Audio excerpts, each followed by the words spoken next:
A really great Machamp player can always be fun to watch. It is a little bit difficult, in my opinion, to find someone here in spectator mode who has truly mastered what Machamp is capable of, but let us see if this Machamp player today for Purple Squad that we are spectating is going to fulfill that for us. So ladies and gentlemen, that's the ready go start of the matchup right here. Does it need to be said? I'm not sure, but just in case, while this is a spectator mode focusing on Machamp, we will of course spectate the entirety of the match. You can notice right out the gate, Machamp right now here, this player using bulk up. It increases your next basic attack, but what we saw here was actually for the other effects of bulk up, in that it is obviously a buff, but your movement speed, your attack speed, those are increased, and you also get an immunity from hindrances. So what we could see right there was just essentially kind of like a running back just completely blowing through to get those early scores with that Lucario player actually going to be taken out in a pretty close matchup of wits and damage with that Fletchling, who is going to meet its demise from Lucario right here on the Purple Squad. So sort of like an Avenger right there, Lucario going to take down its fallen buddy Machamp. And so we got Jigglypuff, of course, with Bulbasaur here on the bottom lane right now. Frogadier for Purple jungling, but also I believe on the Orange Squad as well. And so we're looking at pretty good positioning right now. Of course, Zeraora just closing the level gap right there. Frogadier, of course, trying to establish a little bit of maybe a blockade for these Combi Vespiquen combo right there. And it looks like Machamp going to actually score another one of those smaller deposits. Completely valid, because when you're oftentimes you see this in Masters for Lucario, going to be dropping in those 1 through 10, maybe smaller point deposits. You can never count out that they could have an item, of course, like attack weight that's going to affect their gameplay every single time they score. So that's a really valid, of course, use of those smaller deposits. But at a base level, it should always be known that you're going to get that burst of health back when you do score. And above all else, especially early game like this, is the XP that you're going to get from scoring just like that. So whether you have score shield or not, you can obviously score in much faster when you have those 1, 2, 3, up to 5 or 10. Looks like Frogadier, both teams going to be battling for that wild neutral farm right there. And it does seem that we actually now have Orange widening that distance, we should say, in levels. And then the Greninja, frog on frog violence right here, going to be obviously with the Greninja as victor. And it does seem that, of course, Lucario picked up the scent. Will we see Machoke follow? That actually is not going to happen right here. Lucario completely having it handled, and that's okay. You do have to just adapt to what the match needs, and sometimes a 5-stack can maybe do this better off because they can communicate like, hey, I'm going to need some help. In this case, no help needed, of course. You can see, obviously, we've got Machoke on the screen, so there was an evolution there. Wigglytuff, Ivysaur, we're all at least sort of at our middle evolutions, both teams, but some of them at the final as well, and that's going to be nice timing on that 19 right there, because you see Zeraora leaping into action, and to no avail, obviously, at stopping that goal, with Lucario being chipped away at. Again, completely okay not to support it unless it's more definite that it is at risk of losing its life. Sometimes these are judgment calls, though, and that's what these are, real base level things. But again, at a base level, that's what Pokemon Unite's about. But you see that, of course, that Frogadier being taken out again. That was a series of unfortunate events for that Purple Squad and Frogadier right there, being outnumbered, of course, but also having Greninja going up against the little Froggy. What do you think is going to happen most of the time? And so it does seem, of course, we have Dreadnought on the map as well as Rotom, obviously, at the beginning. Both of those going to arrive at the same time. All future arrivals, of course, of Dreadnought, Rotom, going to depend on when it's defeated and taken out of the map. So we see Orange Greninja chipping away right now at it pretty quickly, actually. We'll have to see if someone on Purple can disrupt that, and it does seem to be backing off a little bit. We can see on the mini-map, we're trying to stay focused on as much of the action as possible. This is going to be critical to get those KOs right now, and Purple Squad has taken out the Sylveon, but of course Greninja, notorious for stealing, not able to at that time, though. Our Machoke player, very close to level 9, is going to be able to burst that out, and you've just got to know when you're playing Machamp, as we see lots of KOs here on screen, this Talonflame looking to get away from the Wigglytuff, actually, who just used a Unite, but very nice approach and opportunistic KO right there from the Machamp player, but obviously having help with damage, I mean, from Greninja, Wigglytuff, and also you notice where this Machamp came from. They came from the bottom. They didn't just dive in head first, straight through the middle, straight through the goal. Something amazing about Machamp is, sure, you know, it's a fighter, this melee, get-in-your-face damage dealer. We should actually make a note. You can see, actually, that this Machamp player getting so close to those points on the ground, and just to make a note about that, you know, it's obviously okay to pick up these points on the ground, but prioritize those the least when you've got enemies around. You obviously want to do what's necessary for the match, and so those points on the ground, the main idea of note was that Machamp was already sort of walking towards that one and then didn't even pick it up, and so such a small distance, probably should have just picked that one up when you're that close to it.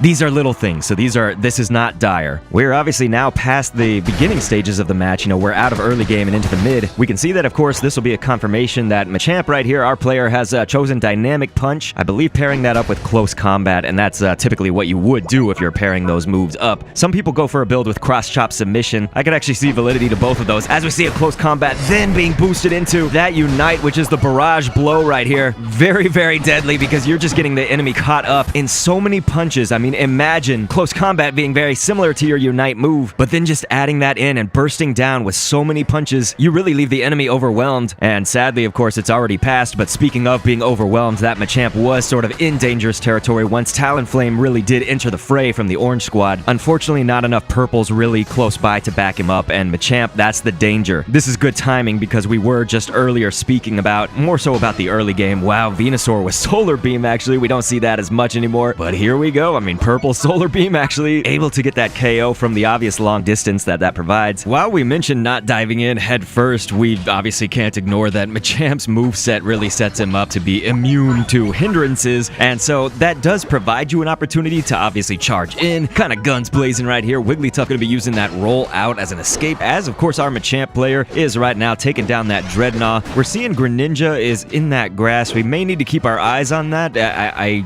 imagine at this point it would have moved. It would have, taken advantage of this time. You often don't want to just be completely still like that unless there really is a surefire strategic advantage to that. And so yeah, that Greninja's still not moving. That might actually be AFK right there. And I know we've had viewers at home who, obviously solo queue, seem to be dealing with this on the regular. Always sorry to hear that. And we see Talonflame on the orange squad kind of jumping in a dangerous situation, being 3 versus 1. Now, Zeraora, of course, did come in and actually use that Unite to then pull out the victory just against Machamp. Now, obviously still way outnumbered and being ganked up on, trying to get the jump on Wigglytuff, but no, really that was too much. That was definitely an overextension. It should have been pretty obvious, you know what I mean? But essentially, that was our point about Machamp, was, being able to hide in the grass or to just flank, essentially, rather than diving into a fight directly, maybe down the middle. And so if you imagine just the amount of damage that Machamp can do sort of in one fell swoop, you have to think about using, obviously, your basic attacks, but even without it, just initiating with maybe submission or dynamic punch in this case especially, these are moves that do have some kind of other buff that goes along with them. When you then combine it with Barrage Blow, that Unite right here, and look, not even necessary at this time. Barrage Blow is actually your double layered Unite move. It's sort of unique in that respect, in that you use it once to get it started, and then you have to actually trigger it again. So you obviously press your Unite once more to get that final pummeling, and obviously at the end, I guess for those who know, but just in case you don't know, it's followed up with that one final punch that does the most damage. And so we can see, of course, the squad going for Rotom right now. We are getting very close to that final stretch of the late game. Currently at about 240 on the clock in the late game right now. Everybody's sort of positioning themselves pretty well on the purple squad for that final stretch. We often say that when we look at, okay, are they all alive? First off, just at a base level, but how many points does each one of them have? So you can see 50s all over the place. Other than the Greninja right now, everybody with those stacking up those points, and quickly Greninja actually probably getting a major advantage here, being able to pick up, see a lot of these points on the ground right now. And so of course the Dreadnought is going to go away at that 2-minute mark, so if you can actually get this last Dreadnought beforehand, which this purple squad obviously going to do, very amazing just to burst it out like that. You can see, of course, left side team going to get those shields, going to get that experience, of course, from Dreadnought. And so right now, Zapdos obviously appeared on the map, and so we can see that Sylveon is making an advance on the orange squad right now to drop in this 50. Machamp is going to be able to catch that, and of course, able to definitely punish this. Look at this, Sylveon trying to do everything it can to hang on, but this is really a moment you don't want to be caught up in, especially most of the time as a ranged attacker. You don't want Machamp right up in your face, right? So that's one of the beautiful things about playing Machamp, is if you can catch somebody off guard like that, and like we said, particularly if that person is a ranged attacker, the deck is really stacked against them, and so Machamp definitely favors that. And so we're gonna see, actually, without even having Zapdos, of course, this orange squad mounting an offensive that now puts them ahead of purple right here. And once again, that Solar Beam Venusaur now also on orange squad. We should have noted that before. I did mean to make a mention of that, but ladies and gentlemen, this Machamp actually able to save itself from certain death.